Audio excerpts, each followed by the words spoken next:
जय गुरु जी, शुक्राना गुरु जी, हर हर महादेव। आइए संगत जी, इस दिव्य वेला में गुरु जी की कृपा प्राप्त करें और गुरु जी के श्री चरणों में बैठकर महादिव्य शिव पुराण पाठ को आगे बढ़ाएं।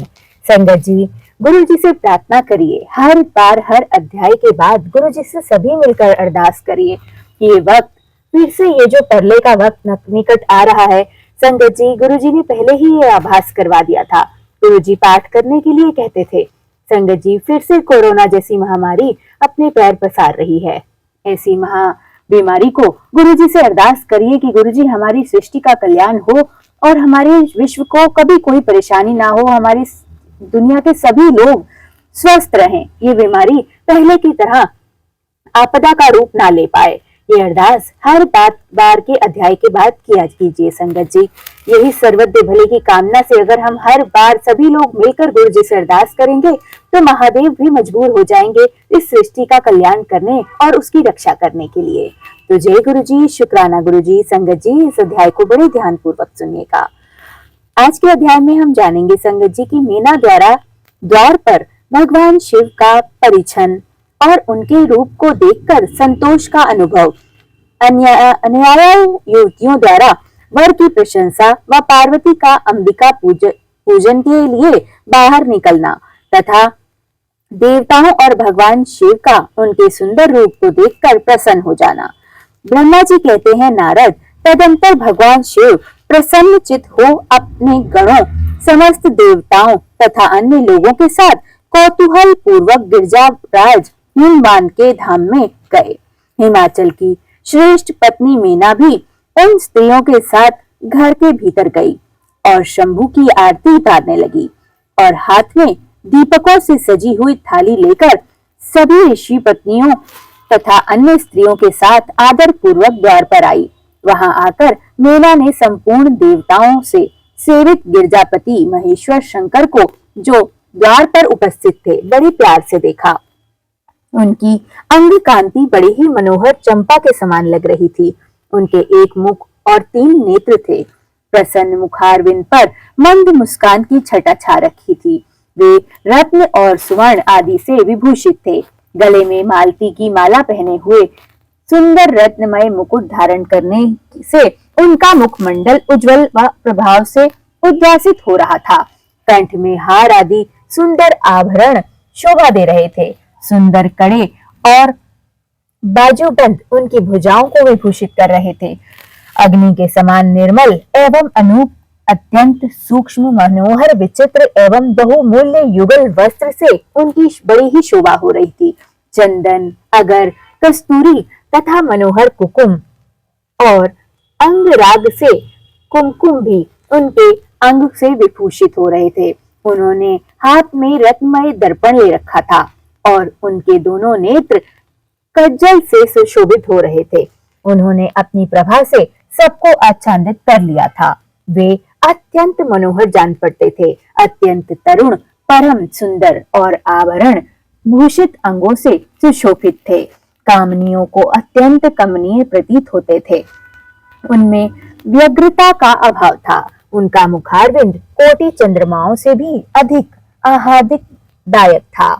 उनके श्रीअंगों से उनकी छठी कोटि काम देवों से भी अधिक मनोहारिणी थी। वे अपने सभी अंगों से परम सुंदर थे। ऐसे सुंदर रूप वाले उत्कृष्ट देवता भगवान शिव को जा माता के रूप में अपने सामने खड़ा देख मीना की सारी शोक चिंता दूर हो गई। वे परमानंद सिंधु में निर्मग्न हो गई और अपने भाग्य की, गिरजा की, गिरिराज की, हिमवान की और अपने समस्त कुल की भूरी भूरी प्रशंसा करने लगी। उन्होंने अपने आप को कृतार्थ माना और वे बारंबार हर्ष का अनुभव करने लगी। सती मीना का मुख प्रसन्नता से खिला जा रहा था। वे अपने दामाद की शोभा का सानंद अवलोकन करती हुई उनकी आरती उतारने लगी। गिरजा की कही हुई बात को बारंबार याद करके मीना को बड़ा ही दुख और विस्मय हो रहा था। वे हर्षोल्लित और प्रफुल्लित मुखारविंद से युक्त हो मन ही मन यूं कहने लगी, पार्वती ने मुझसे पहले जैसा बताया था उससे भी अधिक सौंदर्य है इन परमेश्वर शिव का। इनके अंगों को देख रही हूँ। महेश्वर का मनोहर लावण्य इस समय अवर्णनीय है। ऐसा सोचकर आश्चर्यचकित हुई मीना अपने घर के भीतर आई। वहां आई हुई युवतियों ने भी वर के मनोहर रूप की भूरी भूरी प्रशंसा की। वे बोली, गिरजाराज नंदिनी शिवा धन्य है, धन्य है। कुछ कन्याएं कहने लगी, दुर्गा तो साक्षात भगवती है। और कुछ दूसरी कन्याएं महारानी मीना से बोली, हमने तो कभी ऐसा वर देखा ही नहीं और ना कभी ध्यान में भी ऐसे वर की अवलोकन किया है। इन्हें पाकर गिरजा धन्य हो गई है माता। भगवान शंकर का रूप देखकर समस्त देवता हर्ष से खिल उठे।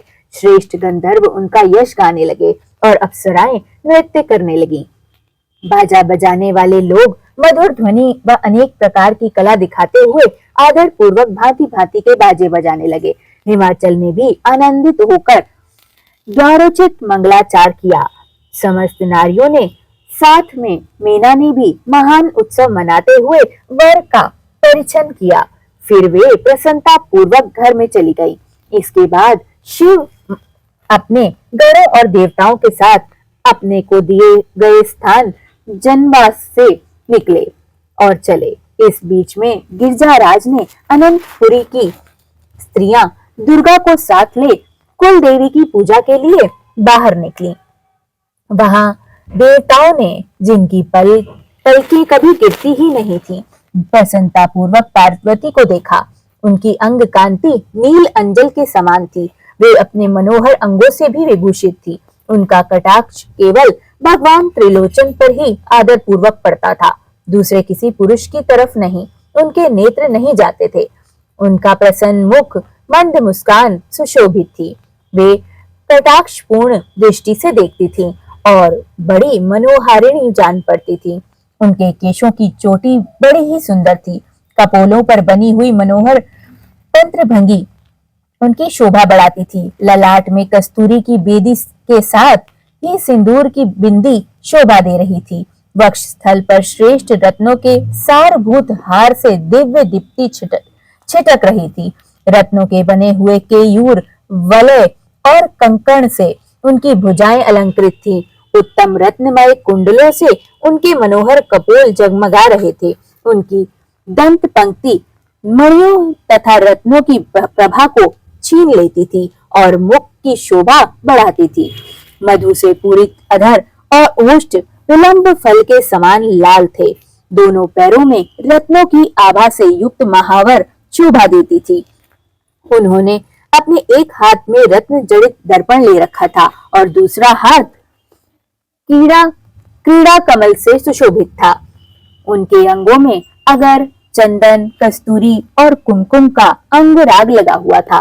पैरों में पायजेब बज रहे थे और वे लाल लाल तलुओं के कारण बड़ी शोभा पा रही थी। समस्त देवता आदि ने जगत की आदि कारण भूता जगत जननी पार्वती देवी को देखकर भक्ति भाव से मस्तक झुका लिया व मीना सहित उन्हें प्रणाम किया।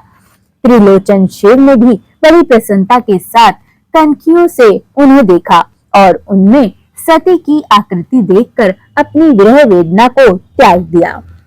शिवा पर आंखें गड़ाकर भगवान शिव उस समय सब कुछ भूल गए। उनके सारे अंगों में रोमांच हो गया। वे हर्ष का अनुभव करते हुए गौरी की ओर देखने लगे। गौरी उनकी आंखों में समा रही थी। इधर कालीपुरी से बाहर जाकर अंबिका देवी की पूजा करने के पश्चात ब्राह्मण पत्नियों के साथ पुनः अपने पिता के रमणीय भवन में लौट आए। भगवान शंकर भी निज ब्रह्मा, विष्णु और देवताओं के साथ हिमाचल के बताए हुए अपने नियत स्थान पर प्रसन्नता पूर्वक चले गए। वहां गिरिराज के नाना प्रकार की सुंदर स्मृतियां और सम्मानित होते हुए देख उनका मन प्रसन्न होने लगा। वह सब लोग सुख पूर्वक ठहर गए और भगवान शिव की सेवा करने लगे। हर हर महादेव। जय गुरु जी, शुक्राना गुरु जी, सर्वदा भला गुरु जी। हे प्रभु, इस पाठ को पढ़ने वाले और सुनने वाले समस्त परिवारों का कल्याण हो, इस पृथ्वी का कल्याण हो। हे प्रभु, इस पृथ्वी पर दोबारा कोई आपदा या संकट ना मंडराए। ये सर्वदा भले के लिए इसी कामना से ये पाठ किया जा रहा है। हे प्रभु, इस सृष्टि को बचाइए, इस पर कोई भी आपदा न आ पाए। हे महाप्रभु, आप हर घर में माँ पार्वती के साथ हर घर में वास कीजिए। माँ जगदम्बा, माँ लक्ष्मी हर संकट से हर परिवार की रक्षा करें।